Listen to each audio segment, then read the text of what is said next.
Islamabad. Chairman Pakistan Tehreek Insaf (PTI) Imran Khan ने शाह महमूद कुरैशी और फवाद चौधरी को हिदायत की है कि अगर हुकूमत फौरी असेंबली तोड़कर इलेक्शन कराना चाहती है तो ही बात करें, अगर दोबारा वही सितंबर-अक्टूबर की बात करते हैं तो बात करने की कोई ज़रूरत नहीं। इस्लामाबाद हाई कोर्ट में पेशी के मौका पर सहाफ़ियों से गैर रस्मी गुफ्तगू करते हुए इमरान खान का कहना था कि 14 मई को भी इलेक्शन नहीं होते तो आइन टूट जाएगा, अगर आइन टूट गया तो फिर जिसका भी जोर होगा इसी की बात चलेगी। इमरान खान का कहना था कि हमने हमेशा सुप्रीम कोर्ट के फैसले माने हैं, हम आइन के साथ खड़े हैं, PDM और हमारा कोई मवाजना नहीं।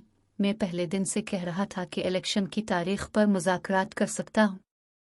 इमरान खान ने शाह महमूद कुरैशी और फवाद चौधरी की मौजूदगी में कहा कि इन दोनों को कह रहा हूँ, अगर हुकूमत फौरी असेंबली तोड़कर इलेक्शन कराना चाहती है तो ही बात करें, अगर वो दोबारा वही सितंबर-अक्टूबर की बात करते हैं तो बात करने की कोई ज़रूरत नहीं।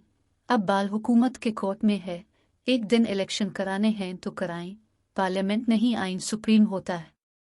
जनरल रे बाजवा और कश्मीर से मुताल्लिक हामिद मीर के बयान पर इमरान खान का कहना था कि मुझे इससे भी ज़्यादा चीज़ें पता हैं, मगर ये नेशनल सिक्योरिटी का मसला है, मैं नहीं चाहता कि कोई इंटरनेशनल खबर बन जाए और मुल्क का नुकसान हो।